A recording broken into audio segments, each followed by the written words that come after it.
Home loan घेताना फक्त interest rate बघून डिसिजन घेतलं तर पुढचे 20 वर्ष त्याची किंमत तुम्हाला मोजावी लागू शकते. हॅलो, माझं नाव आहे प्रशांत फुडके आणि आज आहे फायनान्स स्कूल 15 डेज चॅलेंजचा डे 9. कारण होम लोन मध्ये इंटरेस्ट रेट किती आहे हे महत्वाचं नसते, तो फिक्स्ड आहे की फ्लोटिंग आहे हे जास्त महत्वाचं असतं. फिक्स्ड रेट म्हणजे होम लोन घेताना जो रेट ठरतो तो ठराविक कालावधीपर्यंत बदलत नाही, म्हणूनच तुमची ईएमआय स्टेबल राहते. मार्केटमध्ये रेट ऑफ इंटरेस्ट चेंज जरी झाला, तो वाढला किंवा कमी झाला तर त्याचा फरक लगेच तुमच्या लोनवरती होत नाही.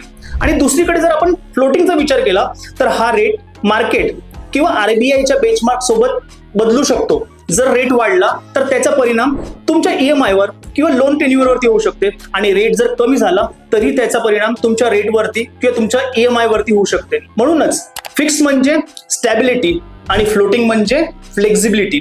यापैकी योग्य पर्याय कुठला हे तुमच्या इन्कमवर, फायनान्शियल प्लॅनिंगवर आणि रिस्क कॅपॅसिटीवरती अवलंबून असते. कारण योग्य इंटरेस्ट रेट निवडणं महत्वाचं आहे, पण त्यापेक्षा जास्त महत्वाचं आहे योग्य इंटरेस्ट रेट टाईप निवडणं. जर हा व्हिडिओ तुम्हाला आवडला असेल तर हा व्हिडिओ सेव्ह करा, तुमच्या फ्रेंड्सला शेअर करा आणि अशाच महत्वाच्या व्हिडिओसाठी होम असोसिएटला प्लीज फॉलो करा आणि नेक्स्ट व्हिडिओ मिस करू नका. थँक्यू.